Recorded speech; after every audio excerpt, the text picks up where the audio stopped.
오늘 제목은 아까 잠깐 인사하면서 나눴는데 오늘 무슨 날인가요? 라는 제목으로 말씀을 전하도록 하겠습니다. 벌써 Do It Again 우리 부흥 시리즈 27번째네요. 그리고 보니까 드디어 9장으로 접어들었습니다. 사실은 이제 한 장 한 장 넘어갈 때마다 전 너무 아쉬워요. 여러분들은 되게 더디 가신다고 느끼실 수 있는데 저는 한 장 한 장 넘어가는 것을 참 안타까워하고 있습니다. 여기서 참 하나님 주시는 말씀과 메시지가 많은데 하면서 넘어갈 때가 많아요. 우리 또 기도해 주신 것처럼 지난주에 상실 뒤편에서 비로소 보이는 것이라는 제목으로 나눴던 거 기억나시죠? 그래서 부흥은 상실 너머에 계신 하나님을 바라보게 한다라고 했습니다. 이것이 바로 초막절의 영성입니다. 환경을 탓하지 않죠. 여러분, 초막절에는 장막을 지어서 텐트에서 잠깐 동안이나마 지내지 않습니까? 그러면서 광야 생활하면서 하나님께서 하루하루 나를 인도해 가셨다라는 그 경험을 다시 한번 상기시키면서 지켰던 절기가 바로 초막절이죠. 그러니까 사실은 상실에 보면 내가 무언가를 없어지고 잃어버린다 보면 그제서야 그 가치와 그 중요성을 우리가 깨닫게 된다는 것이죠. 아마 유다 사람들, 이스라엘 백성들은 다 재건한 다음에 성벽들을 이제 다 재건하고 보니까 결국에는 우리가 상실하고 잃어버렸던 것은 이 성벽과 나의 집이 아니라 내가 열심히 지으려고 했던 이 땅의 장막들이 아니라 결국에는 하나님의 계시지 않는다면 나는 아무 소용이 없구나, 나는 빈털터리구나, 파산한 자구나 라고 생각을 했을 것입니다. 그래서 52일 만에 성벽을 건축했지 않습니까? 이것은 우연이 아니죠. 오늘도 여러분 여기 앉아 계시는 것이 우연이 아닌 줄 믿습니다. 하나님이 한 분 한 분 부르시고 오늘 말씀하시고자 하는 메시지가 있는 줄 믿습니다. 믿음으로 받는 사람만이 그 말씀을 마음에 새길 수 있고요, 믿음으로 받는 사람만이 그 말씀을 내 삶에서 적용하고 실천할 수가 있는 줄 믿습니다.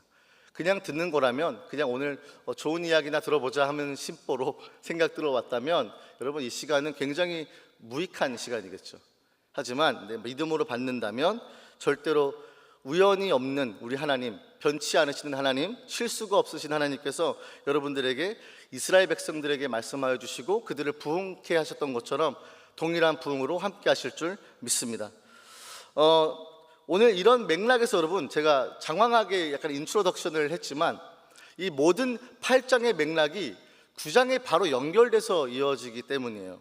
하나님은 지금 이스라엘 백성을 등 떠밀면서 열심히 러시하는 듯이, 바람에 이끌리듯이 이렇게 다가가고 있다는 걸 여러분들이 느끼실 것입니다. 급하게 성벽을 재건하다 보니까 갑자기 며칠 뒤에 나팔절이래요. 그래서 수문 앞 광장 앞에 모여서 막 울라 그러니까 울지 말래, 또 울지 말라 그러니까 왜 울지 말냐 그러니까 나팔절이니까 살찐 것을 먹고, 그날 고기 많이 드셨더라고요. 살찐 것을 먹고 기뻐하라. 그래서 기쁜 날을 보내다 보니까 갑자기 또 얼마 지나지 않아서 초막절이라는 걸 깨닫습니다.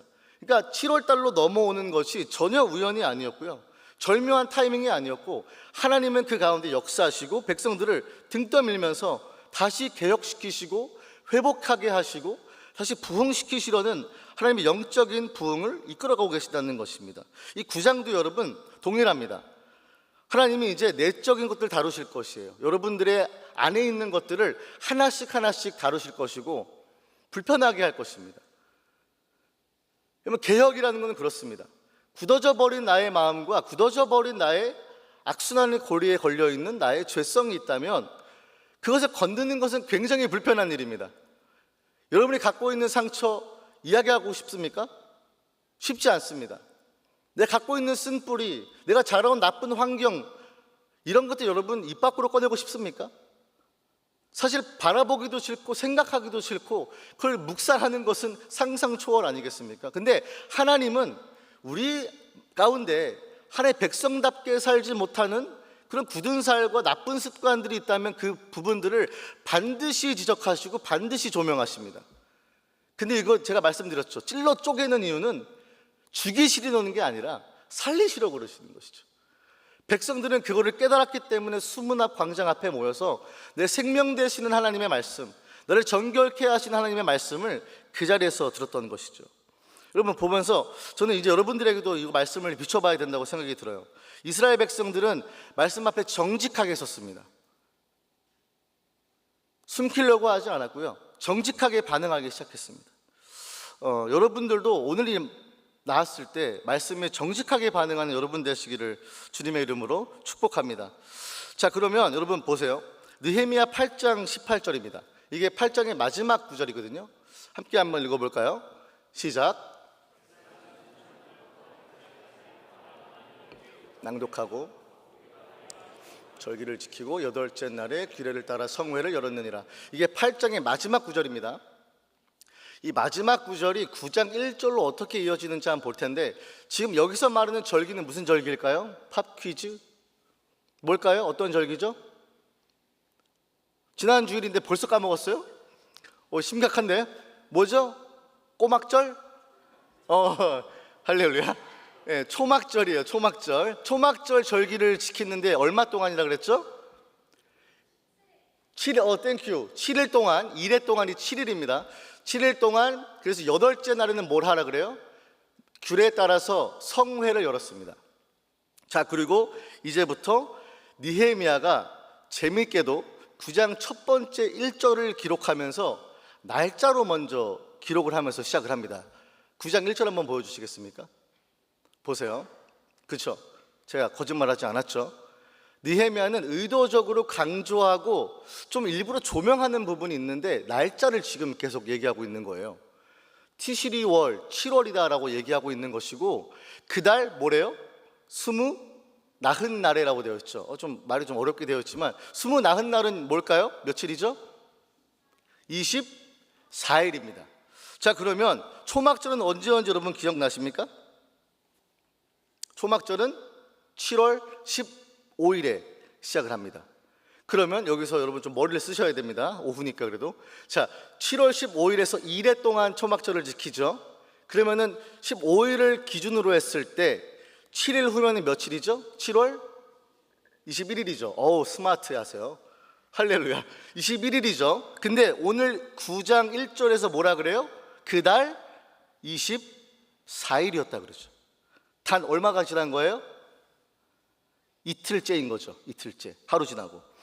자, 그런데 여기서 보니까 갑자기 이상한 현상이 나타났다고 지금 느헤미야는 기록하고 있는 것입니다. 나팔절 7월 1일 통해서 나팔절을 지키고 7월 15일부터 초막절을 지켜서 21일까지 간 다음에 나흔 날에 갑자기 뭐 했대요? 1절 보니까 이스라엘 자손이 다 뭐 했대요? 또 모였다는 거예요. 느헤미야는 여기서 무언가를 강조하고 싶은 것이죠. 다 모여서 뭘 했다 그래요? 금식하고 굵은 베옷을 입고 티끌을 무릅썼다라고 되어 있습니다. 여기서 세 가지의 행위가 나옵니다. 이스라엘 자손들이 그 전에 7월 1일 날 초막절에 수문학 광장 앞에 다 모여서 울었던 거 기억나시죠? 얼마 안 됐습니다. 그때가 지금 후로 얼마 지나지 않은 이 24일 날에 금식하고 베옷을 입고 티끌을 머리에 무릅썼대요. 왜 그러는 걸까? 여러분, 이 모습 어떤 모습인지 아십니까? 많이들 아시겠지만 이 세 가지 행위는 전형적인 참회의 모습을 묘사하고 있습니다. 회개의 모습을 보여주고 있는 것입니다. 그래서 오늘 지난주에 이어서 벌써 아홉 번째군요. 아홉 번째 포인트는 바로 이것입니다. 부흥은 진정한 참회를 통하여 구체적인 교정으로 실천된다라는 것이에요. 보세요. 부흥은 진정한 참회, 지금 이스라엘 백성들이 24일 날에 모여서 금식하고 베옷을 입고 죄를 머리에 무릅썼다 그랬죠. 그럼 이게 진정한 참회의 모습인데 이제 구체적으로 교정하는 것으로 적용이 된다는 것입니다. 일부러 영어를 가져왔어요. 요즘에 우리 영어권 분들이 많이 오시더라고요. 그래서 영어로 한번 가져와 봤는데 보면은 한번 영어 실력을 또 뽐내야 되나? 오케이.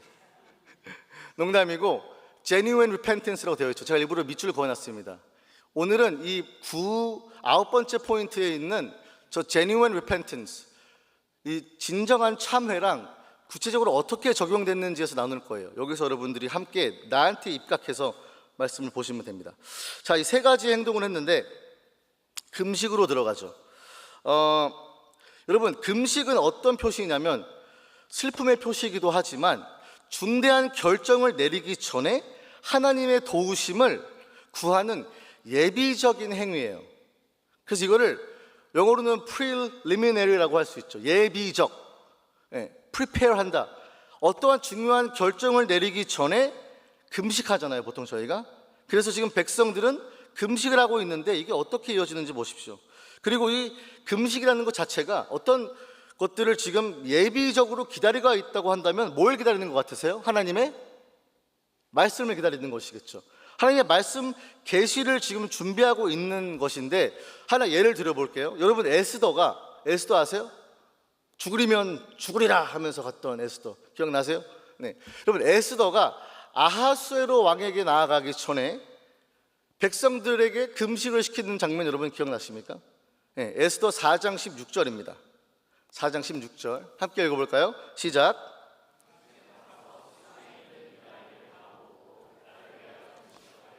밤낮 3일을 먹지도 말고 마시지도 마소서. 나도 나의 시녀와 더불어 이렇게 금식한 후에 규례를 어기고 왕에게 나아가리니 죽으면 죽으리다 하니라. 보세요. 그러니까 금식을 한다는 것은 예비적으로 뭘 준비하는 것인데, 이것은 하나님의 계시를 준비하는 것이고 중대한 결정과 사활이 걸려있는 상태에서 하는 것이 뭐예요? 패스팅, 금식이라는 거죠. 그래서 지금 에스더는 아하수에 왕에게 가기 전에 왕이 너 불러야지만 갈 수 있는 게 왕의 존전 앞인데, 본인이 그 규례를 어기고 왕에게 나아갈 테니까 나를 위해서 제발 금식해달라라고 이야기하죠. 여러분, 동일하게 느헤미야도 금식한 적이 있습니다. 기억나세요? 너무 오래전 이야기입니까 이게?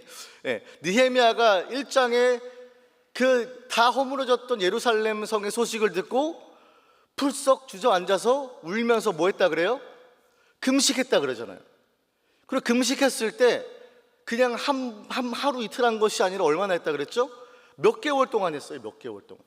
지난주 느헤미야 수요 예배 오신 분들은 아마 아실 텐데 몇 개월 동안 금식 기도를 하고, 그리고 누구에게 나아갔죠? 마찬가지로 아닥사스당 왕에게 나아갔어요. 수심이 가득한 얼굴로. 그리고 술 관원장이 술 들고 있는데 이렇게 푹 썩은 표정하고 있으면은 그 술을 마시고 싶겠습니까, 왕이? 아니죠. 수심을 드러낸다는 것은 얘가 목을 걸고 있는 거예요. 목숨을 걸고 있는 상황을 얘기하는 것이죠. 그러니까 우리가 이 모습들을 봤을 때 지금 어떤 중대한 결정을 내려야 하고 하나님의 말씀을 듣기 위해서 준비하고 있는 상태라는 것을 이스라엘 백성들을 통해서 우리가 알 수 있는 것이죠. 그리고 금식은 하나님께 전적으로 의지한다는 표현입니다. 여러분, 우리 큐티 했을 때 복음서 누가복음 했잖아요. 기억나세요?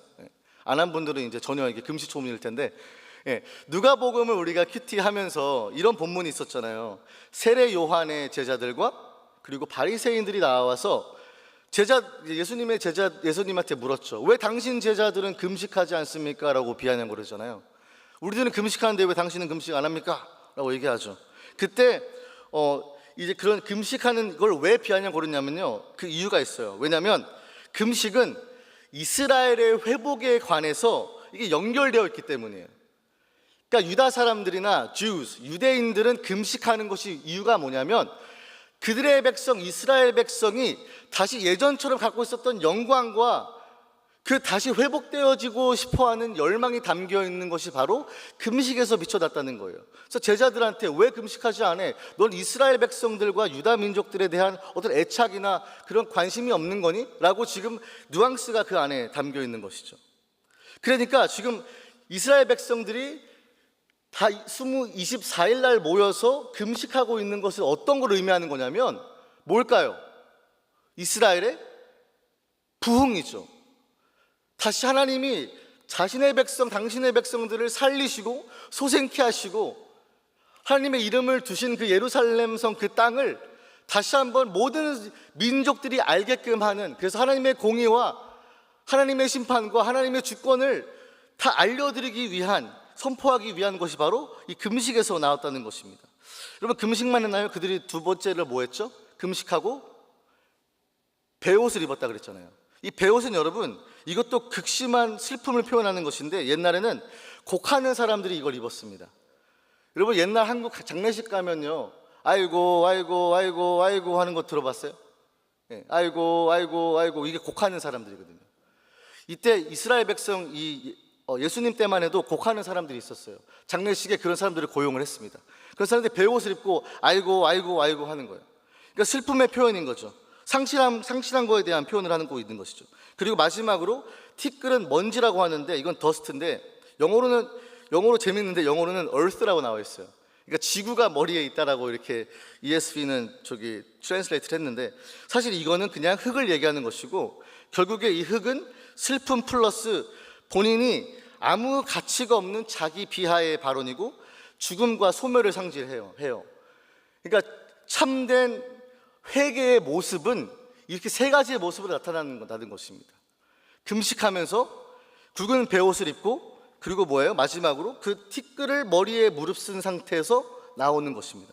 그러니까 이스라엘 백성들은 자신들이 지금 극심한 상실에 있고 소멸당할 것만 같고 죽음을 지금 앞둔 사람들처럼 아무 소망이 없고 그냥 자기의 고통과 아픔을 쏟아내려고 지금 작정하고 나온 것이에요. 작정하고.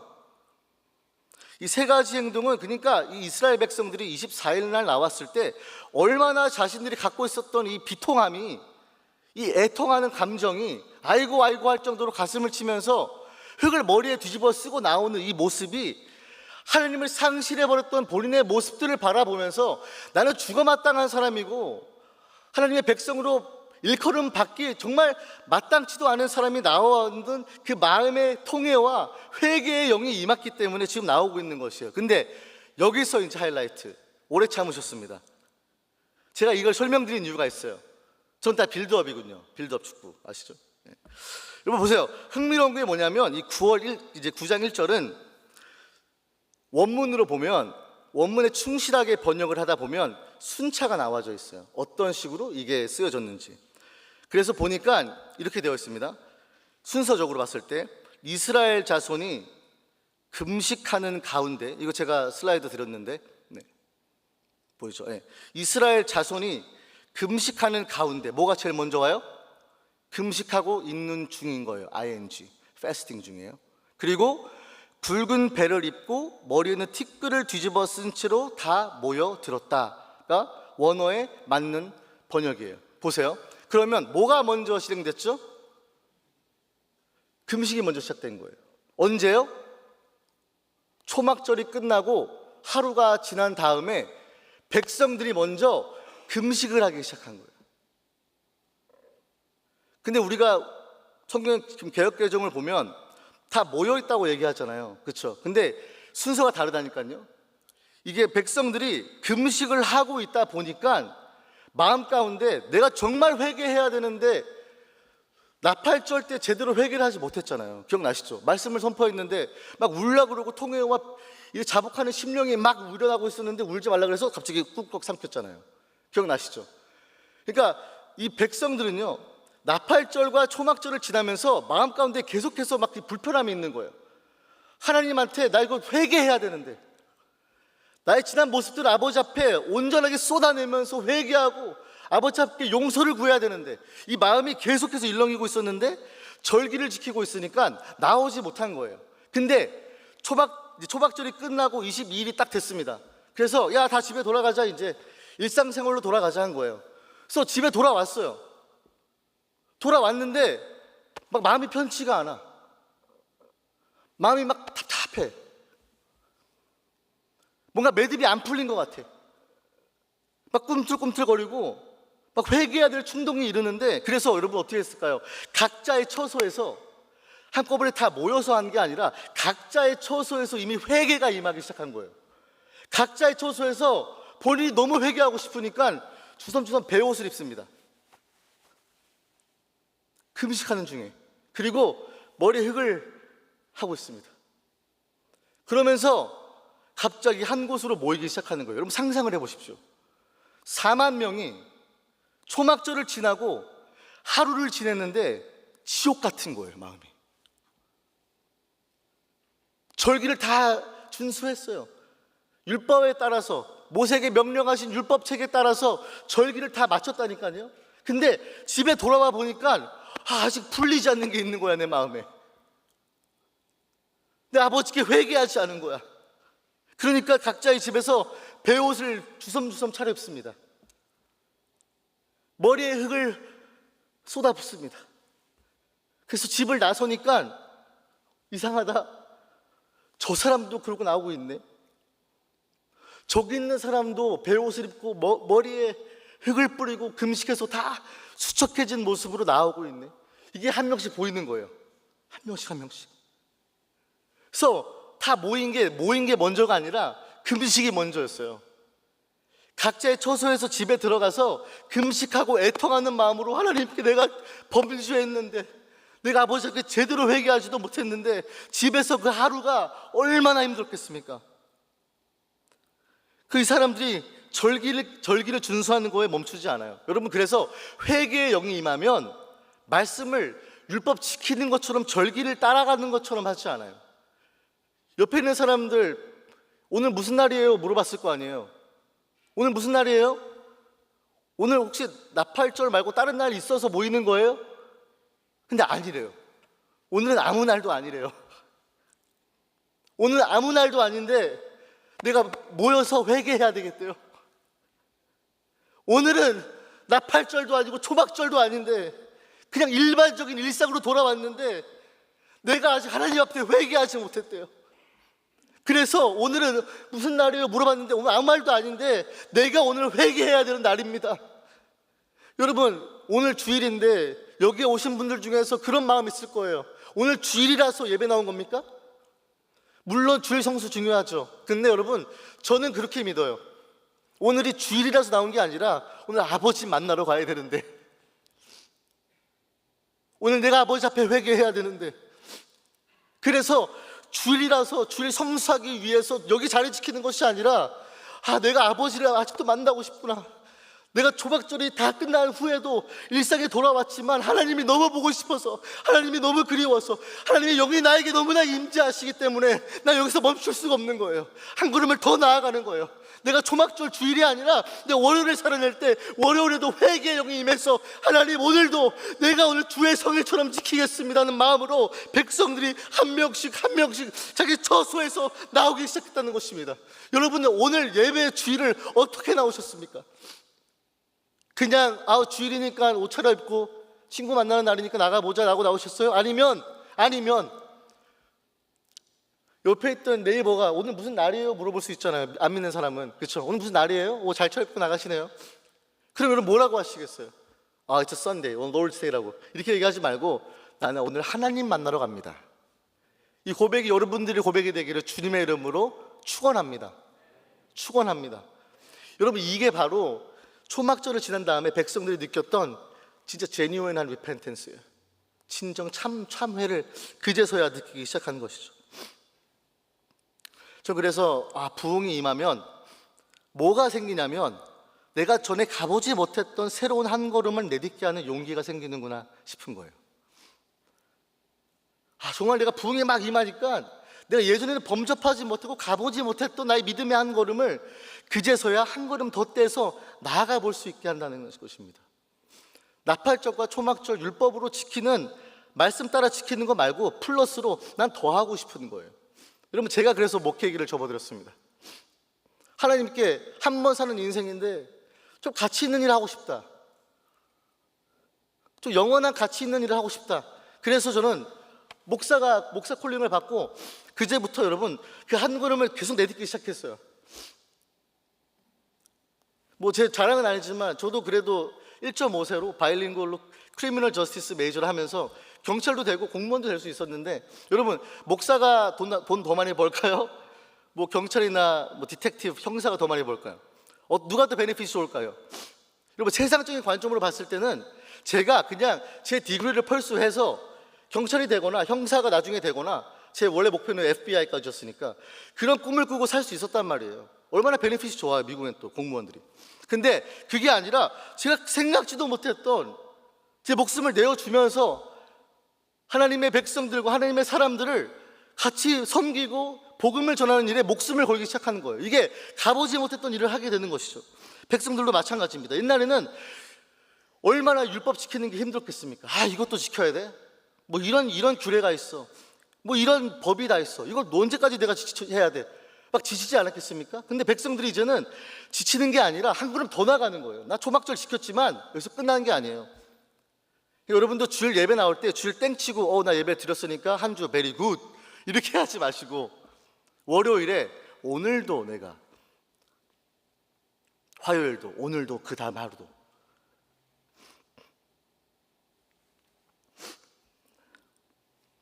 그래서 보세요 여러분, 이제 부흥의 두 번째 포인트가 있죠. 그래서 열심히 그들은 하나님 앞에 나와서 회개하고 참회의 심령으로 나간 다음에 이 감정적으로 그냥 울고 애통하고 슬퍼하는 것이 아니에요. 부흥은 뭐예요? 진정한 참회를 통해 구체적인 교정으로 실천된다고 말씀드렸죠. 그러니까 백성들은 여러분 그냥 울고만 있지 않았어요. 그러니까 배옷만 차려입고 머리 흙 뿌린 다음에 그 하루만 그냥 잘 살아야겠다, 오늘 하루만 내가 하나님 백성답게 살아야 되겠다라고 하지 않았어요. 실질적으로 액션을 취하기 시작합니다. 보십시오. 그래서 회개 없는 부흥은 여러분 있을 수가 없는데 변화 없는 부흥 또한 있을 수가 없어요. 부흥은 반드시 실제적인 현상으로 나타납니다. 본문 2절 한번 볼까요? 보세요. 재밌습니다. 모든 이방 사람들과 뭘 했대요? 절교했대요. 그리고 서서 자기 죄와 조상들의 허물을 자복했대요. 이게 뭐 한 거예요? 회개한 거잖아요. 근데 왜 절교하는 게 먼저 써졌을까? 회개형이 임하니까 여러분 액션으로 나오는 거예요. 내가 예전에 갖고 있었던 나의 죄악들이 조명이 되니까 이방 사람들과 통혼하지 말라고 말씀하셨던 하나님의 말씀이 생각이 난 거예요. 그래서 왜냐하면 여러분 기억나시죠? 우리가 느헤미야 강해하면서 통혼함으로 이방 사람들과 세상 있던 그 믿지 않았던 사람들을, 그 사람들과 결혼하고 자기의 딸들을 그 사람들에게 줌으로써 어떻게 됐어요? 그 이방 땅에 있는 우상들을 숭배하기 시작했잖아요.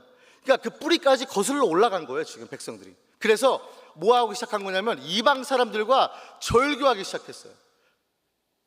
이제는 액션을 취하기 시작했다는 것이죠. 여러분 근데 여기서 절교가 무슨 단어인지 여러분 모르실 수도 있는데 절교가 혹시 옛날에 어렸을 때 저는 이런 거 많이 해봤는데 너랑 절교할 거야 이런 거 많이 들어보셨어요? 어렸을 때 왜 애들끼리 나 너랑 절교야, we're not friends anymore 막 이런 게 절교 이런 의미가 아닌 거 아시죠? 이게 그 절교의 의미가 아닙니다. 절교는 뭐냐면 분리하다, 나누다, 구별하다, 따로 떼어내다라는 뜻이에요. 그래서 다바르라고 되어 있는데 영어로는 separate 되어 있죠. 그래서 ESV를 보면은 separate 되어 있다고 이야기하고 있어요.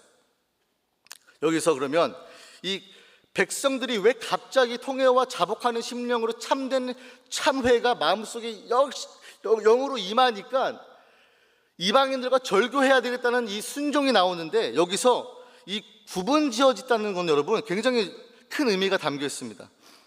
여러분 이 구분은요, 구별짓다는 하나님이 아브라함을 부르셨을 때 너를 구별하여 나에게 불렀다고 말씀하시고 이스라엘 백성들을 또한 부르실 때 내가 너를 구별해서 불렀다고 말씀하셨던 단어가 바로 이 다발, 절교하다라는 동일한 단어입니다.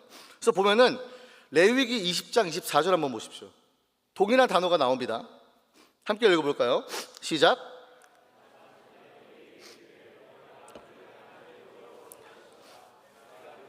젖과 꿀이 흐르는 땅을 너희에게 주어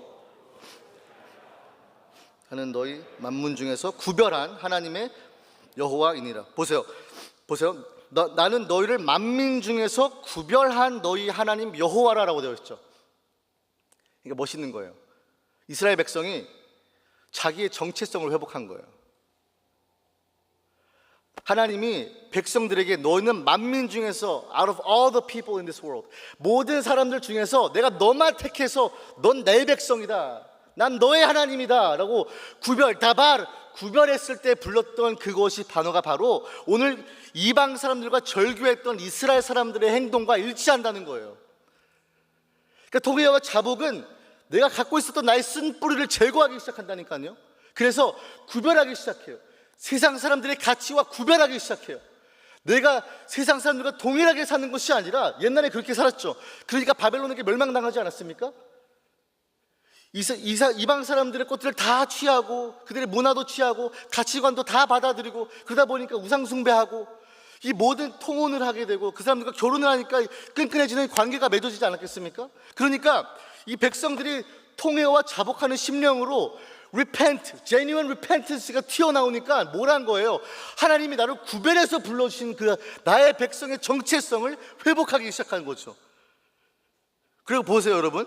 이 구별의 목적은 무엇인가 보세요. 하나님이 왜 이스라엘 백성, 여러분들을 구별해서 부르셨는가 보세요. 레위기 20장 26절입니다. 제가 읽어드릴게요. 너희는 나에게 거룩할지어다. 이는 다 여호와가 거룩하고 또 내가 또 너희를 나의 소유로 삼으려고 너희를 만민 중에서 다바를 구별하였음이니라 말씀하십니다. 그럼 여러분, 하나님이 여러분을, 하나님이 이스라엘 백성을 구별하신 이유가 뭐예요? 그 목적이 뭐예요?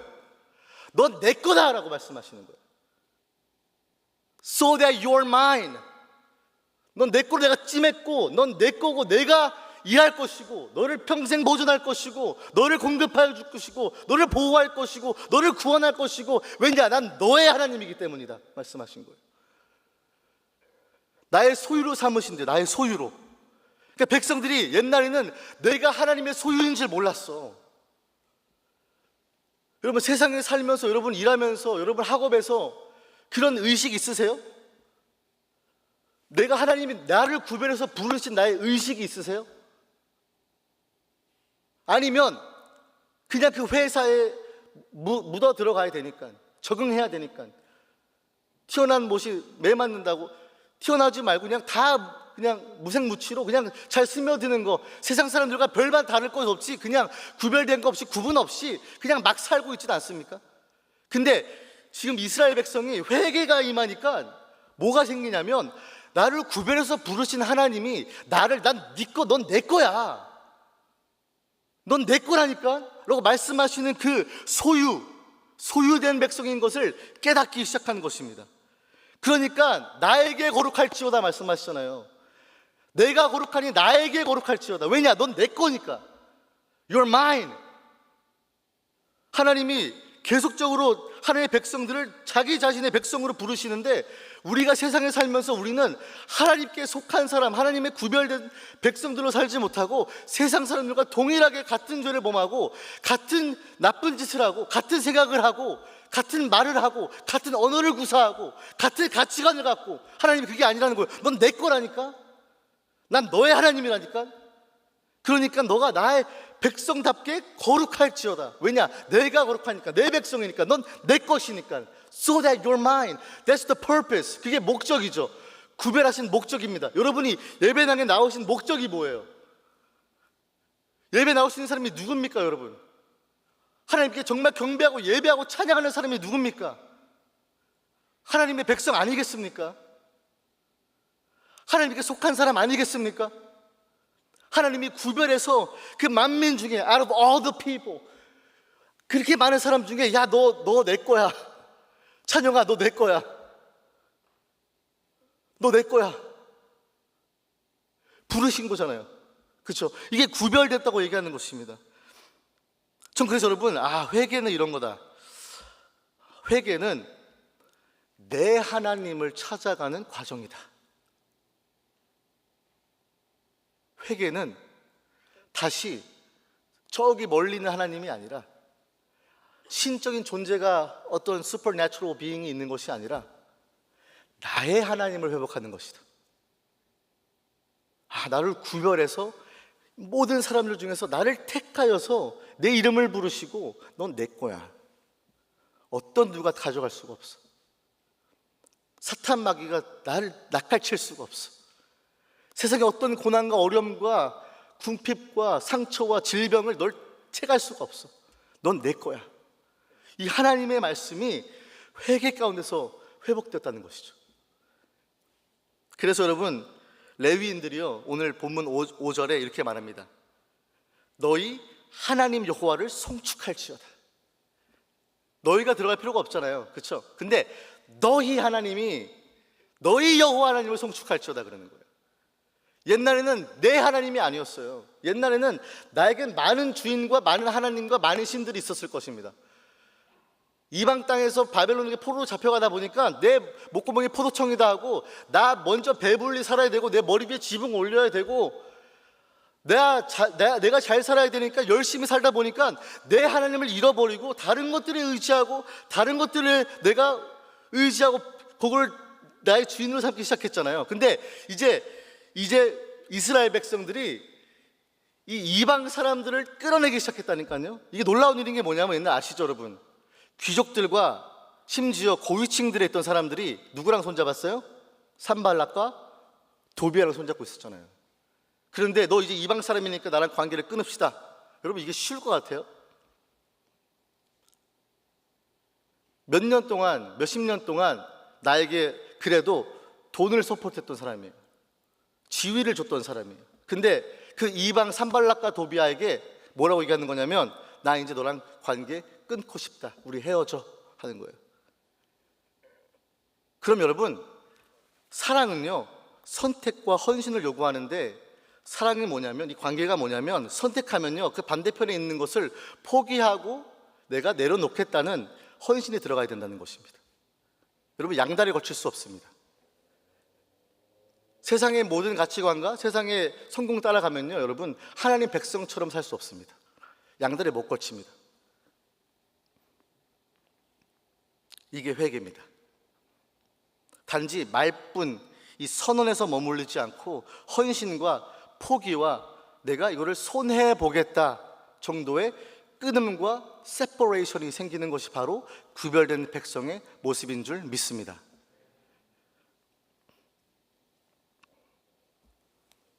여러분도 한번 고민해 보십시오. 오늘 말씀 듣고 내가 하나님의 소유, 난 하나님의 것인데 구별한 나는 하나님의 자녀인데 내가 어떻게 하나님 백성답게 하나님의 자녀답게 살기 위해서 어떤 것을 포기할 수 있는가? 어떤 것을 강단 있게 끊어낼 수 있는가? 내가 구별되게 하나님의 백성으로 불러주셨다면 하나님이 나를 통하여서 하나님의 영광을 나타내셔야 되는데 어떤 식으로 나는 세상과의 있던 모든 가치관과 물들어버린 세상의 성공 비법과 비결들을 따라가는 것이 아니라 나는 어떻게 하나님의 말씀 따라서 이 이방인들과 절교할 수 있을까 고민해 봐야 된다는 것입니다. 말씀을 슬슬 마무리하려고 하는데 2007년 7월 8월에 서울 상암 월드컵 경기장에 10만 명의 성도들이 모였습니다. 아마 아시는 분들은 아실 텐데 평양 대부흥의 100주년을 맞이해서 기념하면서 한국 교회와 교인들이 10만 명이 모인 게 바로 2007년도에 있었던 이 평양 대부흥회를 기념했던 예배가 있었습니다. 근데 그날에 설교자로 오카는 목사님이 나오셨어요. 혹시 아십니까? 오카는 목사님. 그래서 오카는 목사님이 그 당시에 이미 은퇴를 하셨고 설교자로 나온 그 오카는 목사님의 설교문이 액추얼 그 매뉴스크립트 설교문이 온라인에 있더라고요. 그래서 제가 그걸 좀 발췌해서 가져왔는데 이게 부흥회잖아요. 저희도 지금 예살의 영적인 부흥을 사모하고 갈망하는 자들로서 느헤미야 시리즈를 하고 있는데 저는 이 설교문을 읽으면서 사실 어저께 설교를 거의 반을 갈아엎었습니다. 말씀을 준비하다가 막 마음이 무거운 거예요. 오늘 회개를 선포해야 되는 거잖아요, 제가. 그렇죠? 여러분들의 죄를 지적해야 되고. 근데 오카는 목사님도 그런 비슷한 말씀 하시더라고요. 4만 명, 5만 명 되는 사랑의 교회를 이제 성장시키시면서 사람들의 눈치를 점점 보기 시작했다는 거예요. 회개하는 거랑 혼내는 것, 설교 이런 거 말고 듣기 좋은 거, 복 받을 거라고, 다 잘 될 거라고. 이런 쪽으로 자기도 조금씩 말을 바꾸는 자신을 보면서 정말 안타까워 하셨더라고요. 그 설교문에서 제가 발췌한 내용들을 먼저 한번 읽어드릴 텐데 이렇게 말씀하시더라고요. 우리가 평양 대부흥을 돌아보면서 무엇보다 특별히 주목해야 할 중요한 사실이 하나 있습니다. 그것은 성령의 기름 부으심과 함께 강력한 회개의 운동이 일어났다는 것입니다. 이것은 우리가 흔히 알고 있는 그러한 회개가 아니었습니다. 성령께서 죄를 자복하도록 몰아붙이지 아니하시면 절대로 일어날 수 없는 불가사의한 회개였습니다. 당시 기록을 보면 전에는 경험하지 못한 무시무시한 죄의 공포와 우리 위에 임하였다는 말이 있는가 하면 아무도 그것을 피하여 도망할 수 없었다고 하는 기록도 있습니다. 이런 이유로 장대현 교회에 모였던 선교사들과 교인들은 밤새도록 가슴을 치며 통곡하며 숨은 죄를 토해 놓았습니다. 이런 초자연적인 회개를 경험하면서 한국교회는 세상 앞에서 새로운 모습을 보여줄 수 있었습니다. 여러분, 이거 읽으시면서 어떤 마음이 드시나요? 2007년도에 오카노 목사님 은퇴하시고 거의 마지막 설교회 같았던 말씀이셨는데, 평양 대부흥회를 회상하시고 그때를 다시 한번 기억하시면서 그때 성령이 임했을 때 나왔던 반응이 뭐예요? 피할 수 없는 회개였다 그래요. 여러분, 만약에 잘 들으셔야 됩니다. 만약에 여러분이 정말 통곡하면서 가슴을 치면서 나는 죄인입니다 했던 통곡이 만약에 회개가 없다면 저는 두렵습니다. 천국에서 여러분을 못 만날 것 같아서 그게 두렵습니다.